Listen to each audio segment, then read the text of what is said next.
హైదరాబాద్‌లో ఓల్డ్ సిటీలో నిన్న ఒక దారుణమైన ఘటన జరిగింది.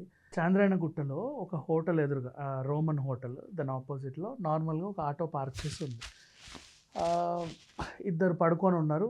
తర్వాత తెల్లవారుతుంది. ఎవరు పనిలో వాళ్ళు ఉన్నారు. కొంచెం రష్ అయిన తర్వాత గమనించారు వాళ్ళిద్దరు ప్రాణాలతో లేరు. అనుమానాస్పదంగా మృతి చెందారు అని తెలిసిపోయింది.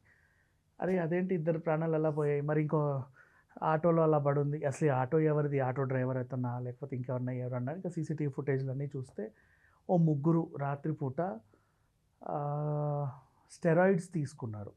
ఇంజెక్షన్‌లు అవన్నీ ఏంటేంటో అవి తీసుకుంటే డోస్ ఎక్కువై ప్రాణం పోయింది ఇద్దరిది. ఒకటి గుర్తుపెట్టుకోండి. డ్రగ్స్ అనేవి ఇండియాలోకి రావు. 100% అది. మాక్సిమం టు మాక్సిమం ఇండియాలోకి డ్రగ్స్ రావు. షిప్ ద్వారా రావు, ఎయిర్‌లైన్స్ ద్వారా రావు, రోడ్డు మార్గాన కూడా రావు. గంజాయి ఎలా వస్తుందో తెలీదు గానీ డ్రగ్స్ మాత్రం రావు. కొకైన్, హెరాయిన్ అయితే 100% బ్యాన్. అయినా సరే ఇది కొకైన్, ఇదే హెరాయిన్, ఇదే డ్రగ్గు, ఇదే నీ బొగ్గు అని జెప్పేసి అడ్డమైన చెత్తని ఈ ఫార్మసీ కంపెనీస్‌లో పనిజేసే వాళ్ళు కొంచెం మత్తొచ్చే దాన్ని ఆ పొడిలో, ఈ పొడిలో కలిపి మీకు అంటగడుతున్నారు. ఏంటి రూపాయి 10 పైసల టాబ్లెట్లని అటు కలిపి, ఇటు కలిపి, ఇటు కలిపి ఏదో ఒకటి మీకు మత్తొస్తే చాలుగా ఇంకేంటి?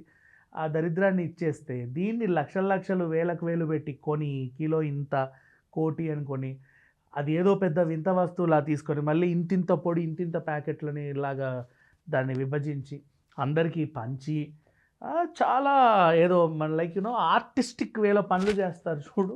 ఇప్పుడు ఆర్టిస్టిక్ వేలో కాఫీ తయారు చేసినట్టు, ఆర్టిస్టిక్ వేలో లైక్ వ్యాక్స్ స్టాంపులేసినట్టో, అదే ఆర్టిస్టిక్ వేలో ఇంకేముంటాయి కొవ్వొత్తులు డిజైన్ చేసినట్టో, ఏదో చాలా పెద్దగా ఏదో చేసినట్టు పాప్‌కార్న్ మిషన్‌లలో ఆర్టిస్టిక్‌గా తయారు చేసినట్టు, ఒక వింటేజ్ లాగా పెద్ద ఏదో ఘనకార్యం చేసినట్టు దాన్ని ఇటు కలిపి, ఇటు కలిపి, ఇటు కలిపి, ఇట్లని, ఇట్లని మళ్ళీ దాన్ని చేసి ముక్కుల్లో, మూతుల్లో, చెవుల్లో, నవరంధ్రాల్లో పెట్టుకొని అదేదో మత్తిస్తే ఆ మత్తులో ఆహా! ఓహో! అని ఎంజాయ్ చేసి, బాబు తాగి చావండిరా ఇంతగనం కావాలంటే మందులు మార్బలాలు బోలెడున్నాయి.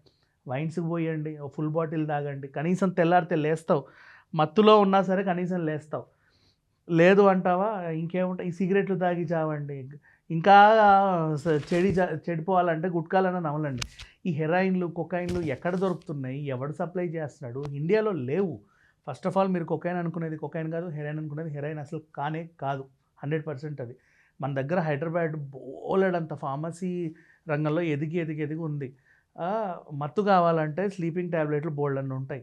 ఆ రూ. 30, రూ. 40 టాబ్లెట్లు తీసుకొని ఈ ఎదవలు వాటిని పొడి చేసి మీకిస్తే ఇంత పొడిని మీరు అబ్బా! భలే మత్తొచ్చిందిరా అబ్బాయి! ఎంత మత్తొచ్చిందో!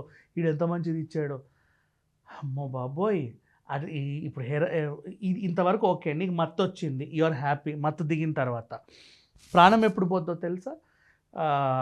మీకు ఆపరేషన్‌లు చేసేటప్పుడు మీకు అనస్థీషియా ఇస్తారు. ఆ పార్ట్ కాసేపు డెడ్ అంటే మొద్దుబారిపోతది. ఇక్కడ మనం ఆపరేషన్ అయిన తర్వాత మళ్ళీ అది కోలుకున్నప్పుడు అప్పుడు అబ్బా! అని నొప్పేస్తది. అట్లా అనస్థీషియా ఇస్తారు. అది కూడా ప్రిస్క్రైబ్డ్ డాక్టర్స్ చాలా జాగ్రత్తగా ఇచ్చే ఒక చిన్నపాటి మెడిసిన్.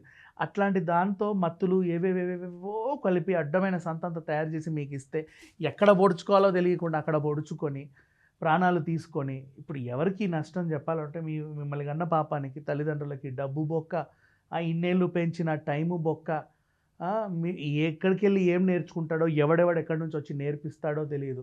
ఓ 18 ఏళ్ళు దాటితే బైకు కావాలి. 14 ఏళ్ళకే ఫోను కావాలి. అన్నీ కావాలి. అన్నీ పేరెంట్స్ దగ్గర నుంచి అన్నీ కావాలి. ఉద్యోగం లేదు, సద్యోగం లేదు, ఏమీ ఉండవు. 25 ఏళ్ళు వచ్చేంత వరకు గ్యాంగులు వేసుకొని తిరుగుతూ ఉంటారు. పోనీ పిల్లోడు ఏదో తెలుసో తెలియకో మందు తాగాడా, సిగరెట్ తాగాడా అని కూడా ఈ రోజుల్లో పేరెంట్స్ పెద్దగా పట్టించుకోవట్లే. పోనీలే ఇక వాడు అలవాటు చేసుకున్నాడు ఏం చేస్తామని. అది అంతకు మించి వెళ్ళేలాగా అంత మత్తులెందుకో, అంత మత్తు తీసుకొని ఈ బాడీలు ఎందుకో, మరి ఎందుకు పెరుగుతున్నారు రోజంతా మత్తులను? చచ్చిపోండి ఒకేసారి. జీవితాంతం మత్తే ఉంటది. ఇంకేముంటది? ఇట్లాంటి వార్తలు విన్నప్పుడే అనిపిస్తది. అబ్బా! ఏంటి ఎక్కడికి పోతుంది ఇది అని. ఒకవేళ హత్య జరిగిందా అంటే కాదు. ముగ్గురు ఎదవలు తీసుకున్నారు. అందులో ఒకడు పరారీలో ఉండగా వీళ్ళిద్దరికి ప్రాణాంతకంగా అబ్బాయి ఎలా ఉన్నాడో కూడా తెలీదు మరి. వాడెక్కడ పొడుచుకున్నాడో, ఎక్కడ పడ్డాడో. ఇక్కడైతే లేడు ప్రెజెంట్.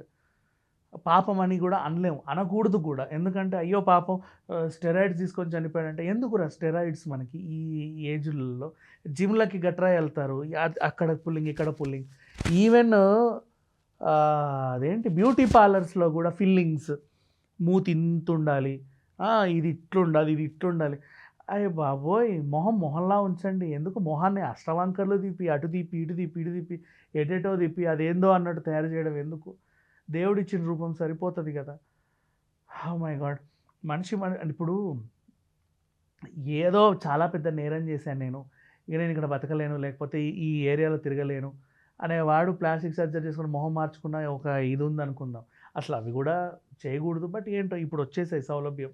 అవి ఎందుకు వచ్చాయంటే మొహం మీద యాసిడ్లు పడవ, లేకపోతే అది ఇది ఏదన్నా అయ్యో అట్లాంటి వాళ్ళకి కొంచెం ఆ ప్యాచెస్ రూపంలోనూ ఏదో చేస్తారు. వైద్య రంగం బాగా డెవలప్ అయింది కాబట్టి అన్ని సదుపాయాలు వచ్చేసాయి. కానీ మనం ఎక్కడ ఉన్నామంటే ఇంకా అక్కడక్కడే ఉన్నాం. మత్తు ఇంకా కావాలి. రాత్రి 10 అయింది, తాగేసామా, ఓ 4 బీర్లు తాగాం, ఓకే, ఇంకా కావాలి. ఎవడు బ్లాక్లో అమ్ముతున్నాడు, మొత్తం రోడ్లన్నీ తిరిగి ఎవడో ఎక్కడో మూలకి బ్లాక్లో అమ్మితే అక్కడ వాడి దగ్గర మళ్ళీ 2-4 కొని, ఆ కొన్నది కూడా గుర్తుందో లేక రోడ్ల మీద అటుబడి ఇటుబడి దేనికో గుద్దుకొని డబ్బు వేస్ట్, మీ పెరుగుదల వేస్ట్, మిమ్మల్ని చదివించిన దండగా అది దండగా.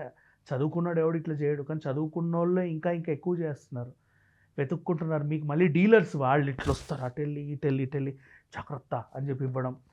ఆ జాగ్రత్త నువ్వు దొంగతనంగా చేసుకునే షాపింగ్కి కూడా, దొంగతనంగా రాత్రిపూట పుట్టెనకాల చేసే షాపింగ్కి కూడా 10,000, 15,000, 20,000 ఖర్చులు. ఒక్కసారి గుర్తుంచుకుంటే ఎవరు కూడా జీవితంలో మళ్ళీ డ్రగ్స్ జోలికి వెళ్ళరు. డ్రగ్స్ మత్తే, ఏదైనా మత్తే.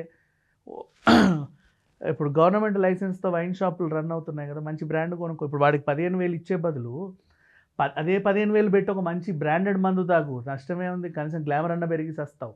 ఇంకంత మించి ఏం చెప్పదలుచుకోవాలా నేను. సో మ్యాక్సిమం డ్రగ్స్కి దూరంగా ఉండండి. అండ్ ఇప్పుడు ఈ ఇన్సిడెంట్లో 2 మనుషులు చనిపోయారు. జహంగీర్ ఒక అబ్బాయి పేరు, ఇంకొక అబ్బాయి పేరు ఇర్ఫాన్. కరెక్ట్గా రోడ్డు మీద ఆటోలో, అది కూడా అంత ధైర్యంగా ఎలా పొడుచుకున్నారో, హ్యాపీగా పడుకుని. ఇక పొద్దున్న లేస్తే కిక్కి కక్కక్క అంటే ఎటో అర్థకి వెళ్ళిపోవచ్చు అనుకున్నారు, ఎటు కాకుండా ప్రాణం పోయింది. సరే, anyway, thank you so much.